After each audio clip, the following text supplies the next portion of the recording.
अब जानते हैं कि कब किसी व्यक्ति को जीवन में अपयश मिल जाता है, कब ऐसा होता है।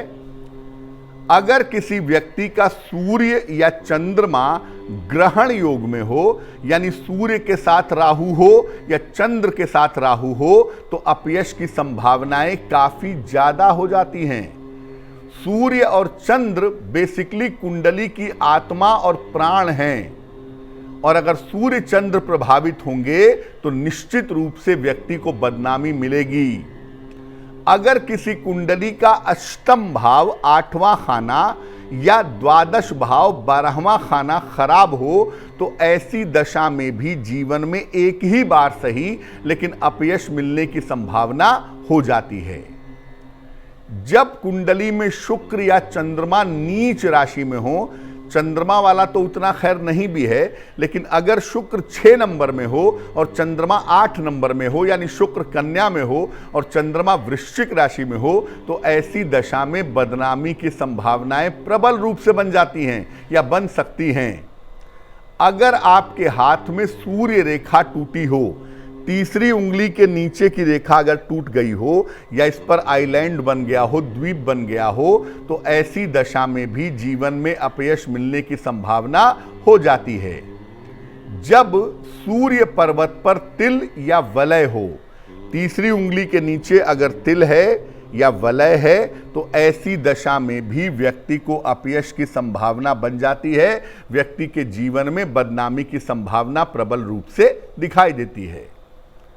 अंधेरे घर में रहने वालों को अपयश की संभावना बढ़ जाती है। अगर आपके घर में सूर्य का प्रकाश नहीं आता, आप ऐसे घर में रहते हैं जहां पर सूर्य के प्रकाश की अनुपलब्धता है, या आपके घर में अंधकार ज़्यादा रहता है, घर के खिड़की दरवाजे आप खोल करके नहीं रखते या घर में दिन का उजाला नहीं आने देते, तो जो लोग इस घर में रहते हैं, ऐसे घरों में रहते हैं, एक तो वो बीमार होते हैं और दूसरा ऐसे घरों में रहने पर भी सूर्य और कमज़ोर होता है, और जितना कमज़ोर होता है अपयश मिलने की, बदनामी मिलने की संभावना उतनी ही ज़्यादा बढ़ जाती है।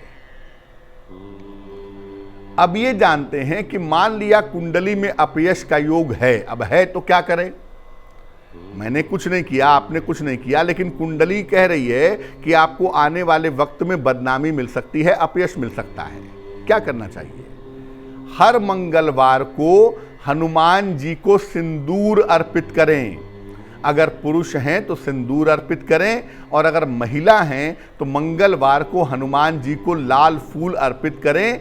हर मंगलवार को प्रातः काल रोज सवेरे शिव तांडव स्तोत्र का पाठ करें। जटाटवी गलत जल प्रवाह पावत स्थले गलेवलंब लंबिताम भुजंग तुंग मालिकाम डमट डमट डमट डमट निनाद वड्ड वर्मयम चकार चंड तांडवम तनोतु नः शिव शिवम।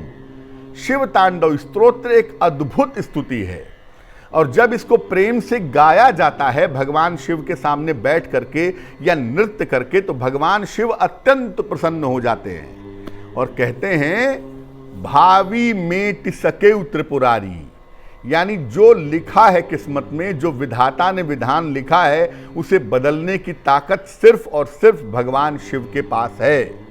तो कोई भी योग क्यों ना हो, बदनामी का योग ही क्यों ना हो, अगर आप नित्य प्रातः भगवान शिव के सामने शिव तांडव स्तोत्र का पाठ करते हैं, उनकी उपासना करते हैं, तो इससे निश्चित रूप से बदनामी के, अपयश के योग भंग हो जाएंगे। तांबे का एक सूर्य बनवा लीजिए, छोटा सा सूर्य तांबे का बनवा लें, गंगा जल से धो के इसे शुद्ध कर लें और लाल धागे में डाल करके रविवार को अपने गले में पहने। इससे भी अपयश के योग भंग हो जाते हैं। हर अमावस्या को, महीने में एक बार अमावस्या आती है, किसी निर्धन व्यक्ति को चावल, दाल, आटा और सब्जी, कच्चा चावल, कच्ची दाल, आटा और सब्जी, साथ में थोड़ा सा नमक, ये किसी निर्धन व्यक्ति को महीने की हर अमावस्या पर दान करें, या कुष्ठाश्रम में दे आएं, अनाथ आश्रम में दे आएं, जैसा भी ठीक लगे। अगर ऐसा नियमित रूप से किया जाए तो आप अपयश के बड़े से बड़े योगों से बच जाएंगे। सोते समय सर अपना पूर्व दिशा की तरफ करके सोइए।